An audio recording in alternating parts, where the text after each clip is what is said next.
¿Qué tal? Bienvenidos sean todos ustedes. Les doy la más cordial bienvenida a una emisión más de las 5 chingaderas de la 4T.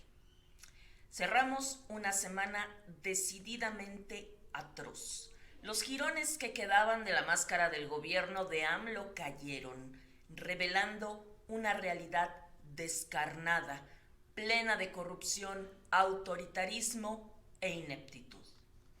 Confluyeron dos rutas fundamentales.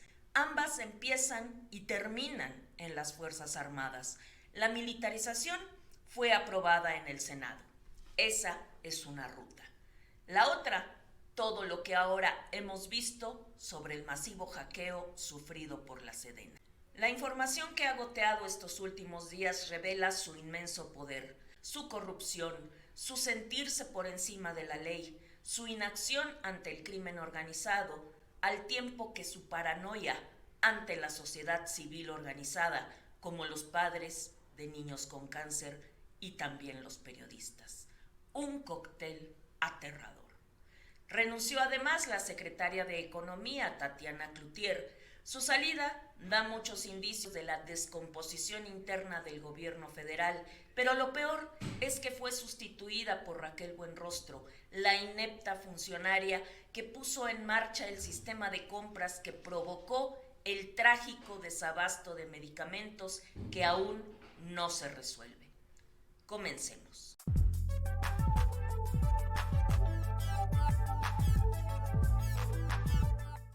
1. Secretaría de Economía. Se va un florero, pero llega otro. La gestión de Tatiana Cloutier al frente de la Secretaría de Economía fue, por decirlo menos, mediocre. Aunque hay que reconocer que si tienes por jefe a AMLO, no te queda otra. O eres un títere, un florero, o mejor te vas del gabinete y esta semana Tatiana se fue. En su lugar quedó Raquel Buenrostro, la exdirectora del SAT y ex oficial mayor de Hacienda. Buenrostro fue en ambos puestos una excelente soldado de AMLO, que no una excelente funcionaria. Su labor fue poner en marcha las puntadas de su jefe sin importar las consecuencias. En particular, desde la Secretaría de Hacienda fue la responsable de encontrar el modo de ahorrar miles de millones de pesos en la compra de medicamentos y de abrir un agujero que no se ha podido cerrar. Gran experta en números, en temas presupuestales y en recaudación, pero absolutamente ignorante en temas farmacéuticos y del sector salud, según ella, encontró la manera de ahorrar y combatir la corrupción quitando a los intermediarios, es decir, a las grandes empresas distribuidoras, las mismas que AMLO cataloga como la mafia farmacéutica. Con lo que no contaba Buenrostro es que las grandes distribuidoras cobran mucho, sí, pero porque hacen todo lo que los hospitales y clínicas del sector salud no pueden hacer por falta de personal especializado y de tiempo. Es decir, buscar entre todos los fabricantes cada medicamento, cada producto, buscar mejores precios, verificar que cumplan con los requisitos de ley, adquirirlos, organizarlos, catalogarlos y entregar los paquetes armados en grandes cantidades en sus puntos de destino. Ella decidió que quitando esos intermediarios ahorraría. Y pues sí, pero no contaba con que iba a generar un criminal desabasto, puesto que sin las grandes distribuidoras el gobierno tendría que hacer él mismo el trabajo que ellas hacían, es decir, buscar por sí mismo los productos, fabricante por fabricante, negociar entregas, recibir, almacenar, catalogar y encima hacerlos llegar a los hospitales y clínicas. Y pues como se ve, no se pudo, porque no basta solo comprar. Y no solo se generó un criminal desabasto, sino que se terminó gastando más de lo pensado, como cuando Marcelo Ebrard hizo un viaje por varios países para conseguir de urgencia medicamentos contra el cáncer. En fin, que esa es la inepta que fue nombrada como secretaria de Economía. Funcionarios de la 4T recibieron atención médica en el Hospital Central Militar sin tener derecho a ello. Legisladores y funcionarios cercanos al presidente López Obrador fueron atendidos durante la pandemia en el Hospital Central Militar sin tener derecho a ello, es decir, sin ser militares, sino únicamente por sus influencias políticas.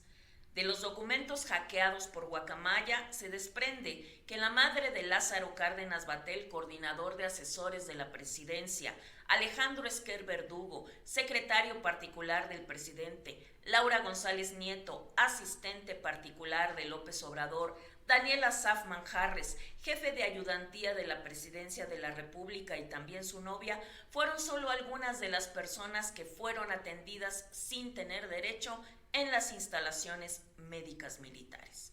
También estuvieron ahí el senador Napoleón Gómez Urrutia, senador de Morena, Noemí Leticia Ánimas Vargas, coordinadora nacional de Becas para el Bienestar, y también la tía de Rosa Isela Rodríguez, en ese entonces funcionaria de la Secretaría de Comunicaciones. Así son los privilegios de quienes decían que iban a terminar con los privilegios. ¿Verdad que indigna? 3. La militarización pasa en el Senado. Morena lo logró.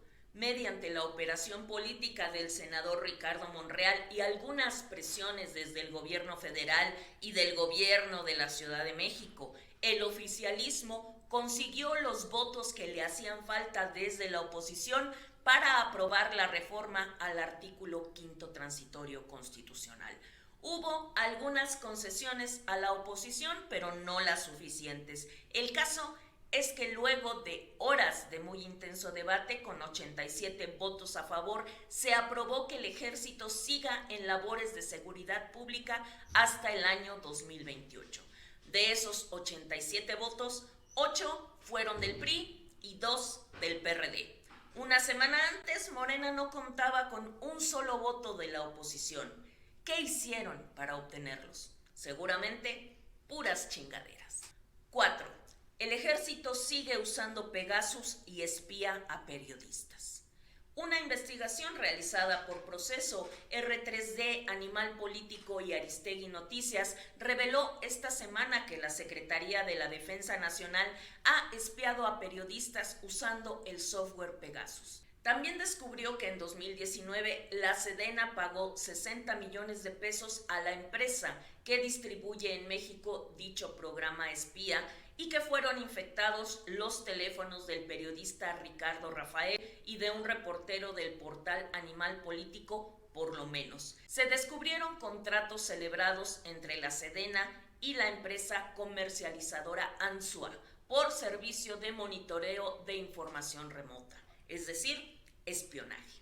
La Sedena se defendió diciendo que era inteligencia, no espionaje, que sí adquirió Pegasus, pero allá lejos, en el año 2011 y 2013, y que nunca de los nunca ha espiado ni periodistas ni civiles. AMLO dijo que para qué se espiaba a periodistas, no tenía ningún caso, porque los periodistas son predecibles y ni falta que hace espiarlos.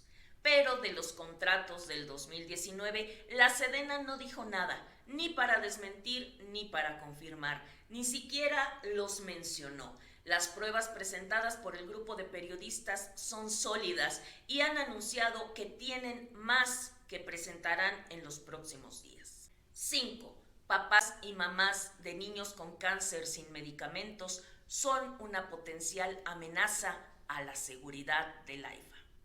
Así como lo oyen. Sabemos que es trabajo de la Sedena detectar todos los posibles riesgos a la seguridad nacional, tanto exterior como interior, y desde hace algún tiempo también de la seguridad pública. En 2020, mientras se iniciaban las obras de construcción del AIFA, la Sedena se dio a la tarea de analizar los potenciales riesgos de que las actividades del nuevo aeropuerto sufrieran alguna clase de interferencia. Así, entre muchos análisis más, realizó una lista de 25 grupos que podrían ser una amenaza y les concedió una calificación por el nivel de riesgo. Se entiende, claro está, que en ese grupo se incluyera, por ejemplo, al Cártel Jalisco Nueva Generación o a la familia michoacana, incluso aunque es una posibilidad sumamente remota que se incluya como riesgo al grupo terrorista Al-Qaeda. Pero poner en esa lista a mamás y papás de niños con cáncer sin medicamentos, ¿es en serio? Considerarlos un grupo de riesgo tan solo porque han realizado manifestaciones pacíficas en el Aeropuerto Internacional de la Ciudad de México para pedir que sus hijos tengan medicinas para no morir. Eso es un nivel de chingadera para el cual no tenemos palabras.